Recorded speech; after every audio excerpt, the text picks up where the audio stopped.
はい。それでは音読のトレーニングをしていきましょう。皆さんは音読のトレーニングを続けてますか？音読を続けることによって速読をすることができるようになります。ネイティブの速い音声についていく、そのスピードについていくことで、長文読むときも速いスピードで読めるようになるという効果があります。もう一つ、音読をすることによってリスニング力も上がっていきます。基本的には自分で言えないことは聞けないと思っておいてください。自分のが言えない箇所っていうのはリスニングで聞いても聞くことができません。しっかりすべて音読をして言えるようになって聞ける耳を持つようにしていきましょう。それでは行きましょう。Pancreatic cancer is a nasty disease. Most patients with this disease are diagnosed too late and few survive after 5 years. This is mainly because detecting pancreatic cancer has been very difficult and often inaccurate.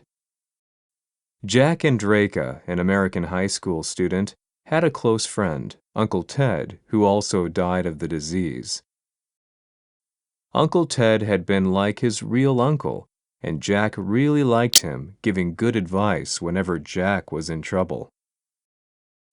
Uncle Ted used to say, "There is a better way," and would show him how to get out of problems.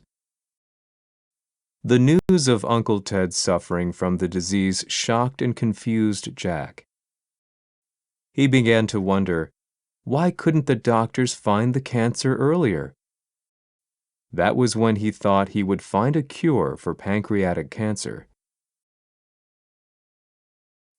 On the internet, he came across a database of proteins found in pancreatic cancer patients. He thought that if there was a protein that increased from the early stages of the disease, it could be used as a marker to detect the disease. But Jack hit a wall. The number of proteins in the database was no less than 8,000.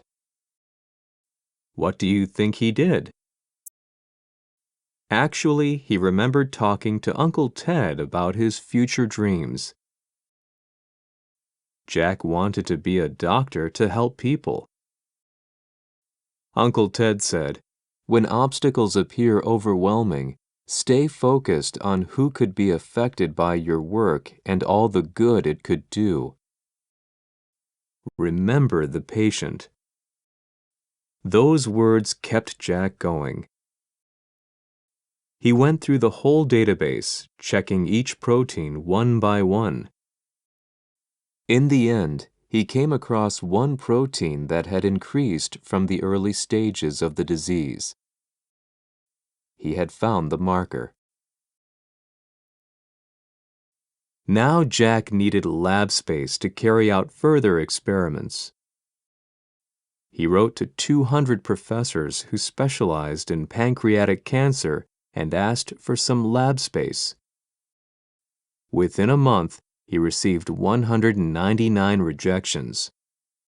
One of the letters said, "Before you continue wasting any more of my fellow researchers' precious time, I suggest you better educate yourself in your field of interest." He felt hurt, but he was still determined. Then one day, when he came home from school and opened his inbox, he found a message from Dr. Maitra, a professor at Johns Hopkins University. The message said, "This is a really interesting proposal. Come in and talk about it." Dr. Maitra led him into a small meeting room.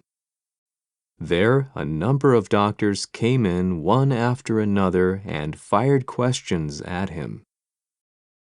It was exhausting, but Jack managed to answer all the questions.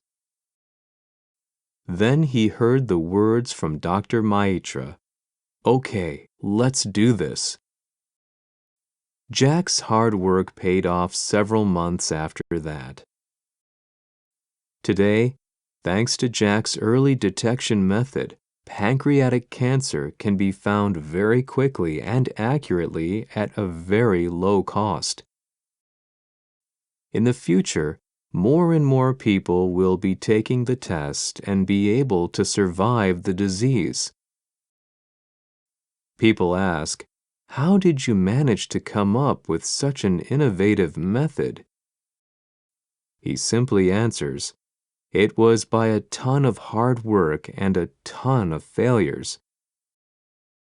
Jack had truly lived up to Uncle Ted's words. There is a better way, and remember the patient.